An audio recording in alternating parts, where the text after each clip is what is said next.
bit over a month ago to this little Joy over here, who's sleeping right now.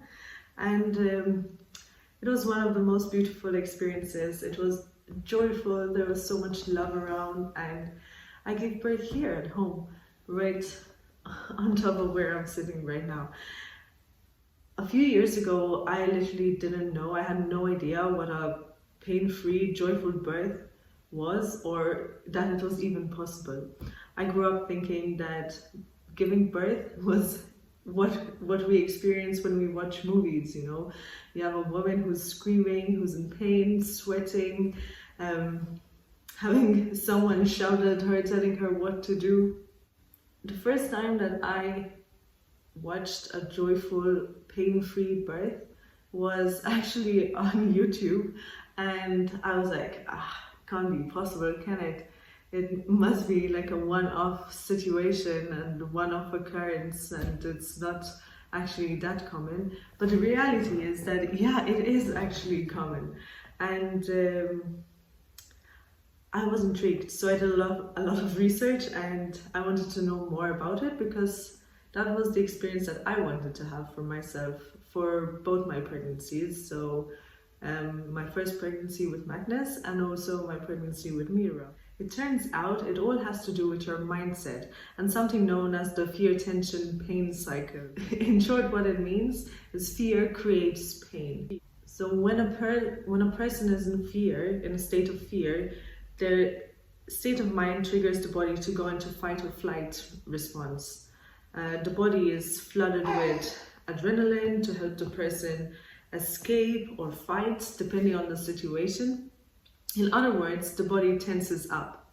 When the body tenses up, blood literally floods to your extremities. So it goes to the hands, to the feet, and this is so that you're able to run or fight and save yourself in such situations, right? The body suffers when it's in a state of stress for a prolonged period of time. Our body is not meant to be in a state of stress constantly.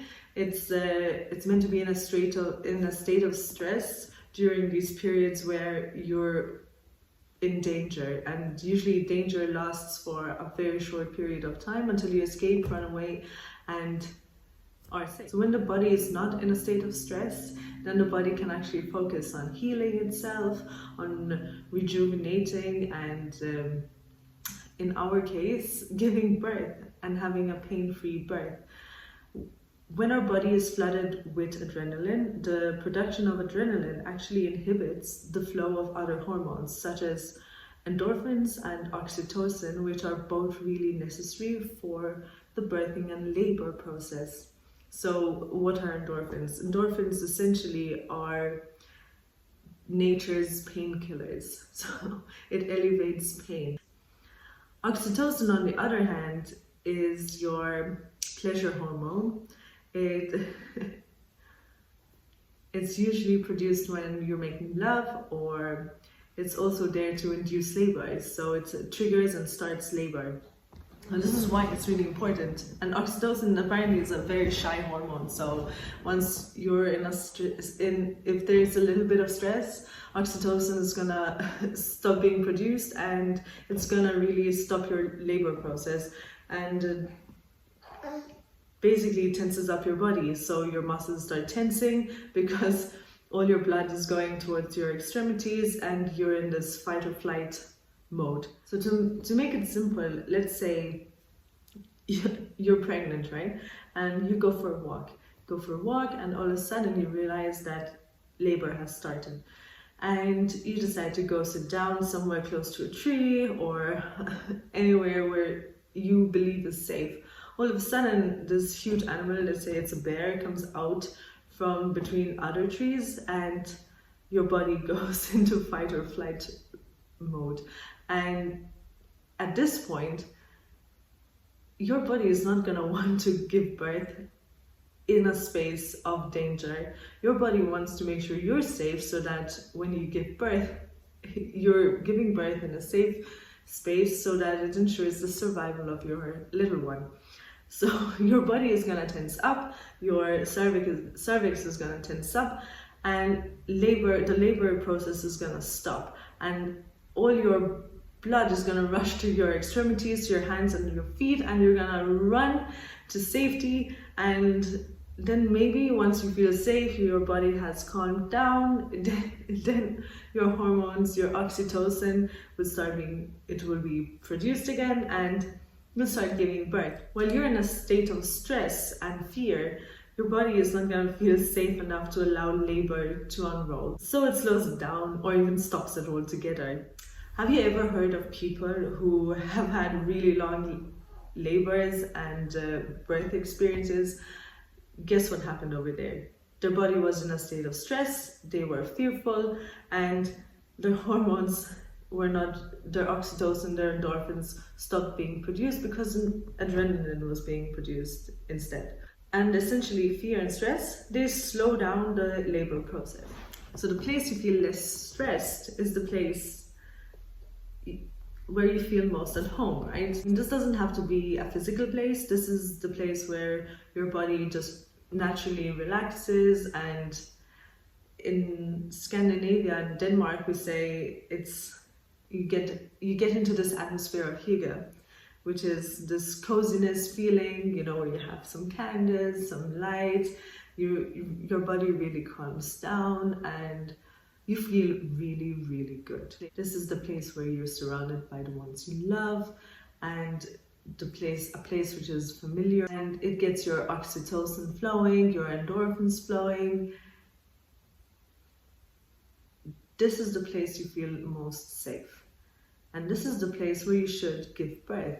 So essentially, you should always give birth in the place you feel the most at home. So knowing all of this and understanding how important it is to be in a safe space and for my body to feel safe and completely stress-free, I decided to give birth at home and in a place where I feel most at home, surrounded by those that I love, with a great support system, a beautiful atmosphere, lit candles, nice music.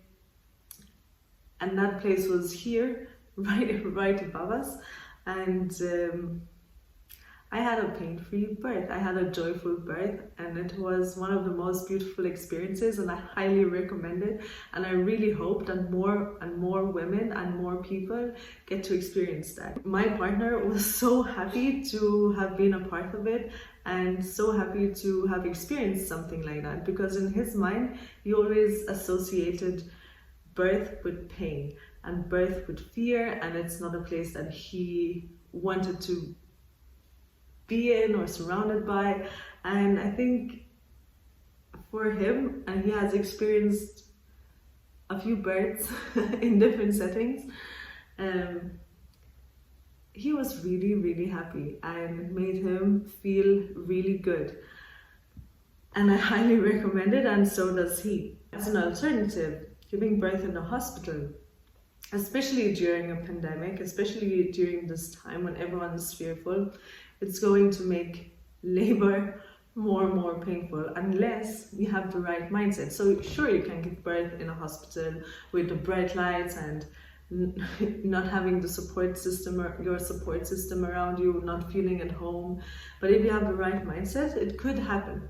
From what I've heard from friends of mine who have given birth in a hospital during the pandemic, it has been extremely stressful for them and it was extremely painful. Once again, it all boils down to mindset. So if you have the right state of mind, if you're in the right state of mind and you understand that you have to trigger yourself to not be stressed out and to not feel fear, then you won't feel pain. Why do I highly recommend giving birth at home or in the place where you feel the most at home? It's because of this, exactly. So to have a joyful birth, to have a pain-free birth, it is absolutely possible. And I'm not saying that it's not possible in a hospital, but you really have to have the right mindset, and your environment helps to set that right mindset that you need for a pain-free and joyful birth. So it's probably more difficult to get into that mindset when you're in a space which you're not familiar with bright lights, people you don't know around you, your support system not there. Some of the people that I know who have given birth during this time had to wear a mask while laboring and giving birth and pushing, which is really stressful. I mean, your breathing is impacted and you have this thing over your face where, you know, it's just, for me, it would definitely be a stressful scenario. So yeah, this is why I highly recommend giving birth at home, because it's completely possible. You can absolutely have a birth and feel joyful throughout it all, including the people around you, including your partner, including your kids. So I had Magnus with me during this whole laboring process.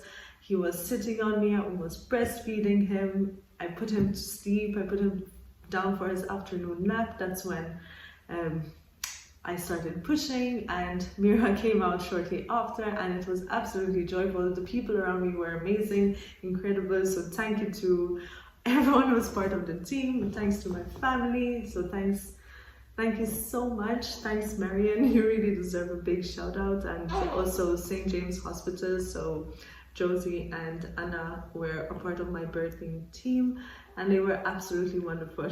So how was it giving birth for me here in Malta? It was really, really wonderful. I started off my day. Magnus woke up, came to wake me up, and we walked downstairs together, and he asked for breakfast, made breakfast. This is when my water broke, and then we just relaxed, took it easy. I walked back upstairs. I told my partner that I was probably in labor because my water broke. At this point, no pain. I didn't feel anything, honestly, and I really didn't feel anything till the very, very end, and that was when I had to start pushing.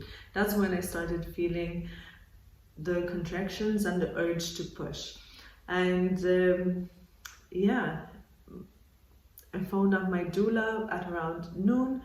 She came by, we had a chat, we spoke, we laughed. I was bouncing on the yoga ball. Magnus was sitting on my lap. He was around me all the time. I breastfed him. He was calm, I was calm. We had beautiful candles, nice music. Yeah, and then he was tired. Magnus was tired, so I went to put him to sleep for his afternoon nap.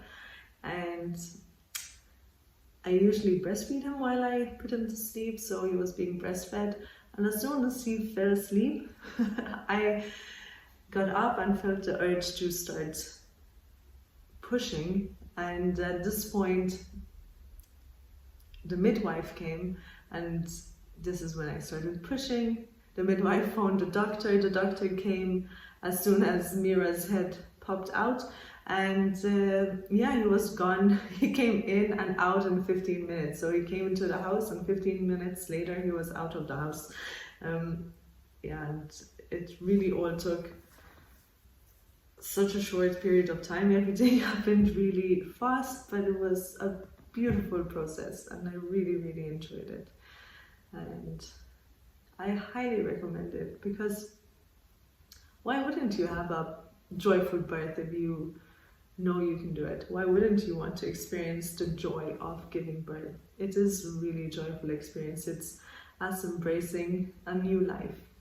And I hope that sharing my story will trigger you to do your own research and understand that it is possible.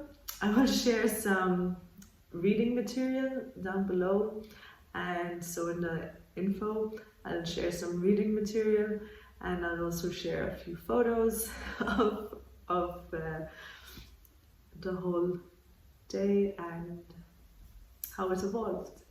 And there is something really nice that, like, after giving birth, being at home and being able to just go into your own beds and eating your own food, and it's just something, there's something that is just, it feels right. And I want more people to know about it, and this is why I decided to share this story. So if you're going to give birth or think about giving birth in the future, I hope that this helps you, and I really, really hope and wish you a joyful birth. So, Hygge, where's Magnus? There you are. Are you excited to see Mira? Yes. She's soon coming. I'm having Boopy and waiting for Mira. It's an alibi! Yes. The See you later, Mira. lady, Mira. We love you. I love you. Mm.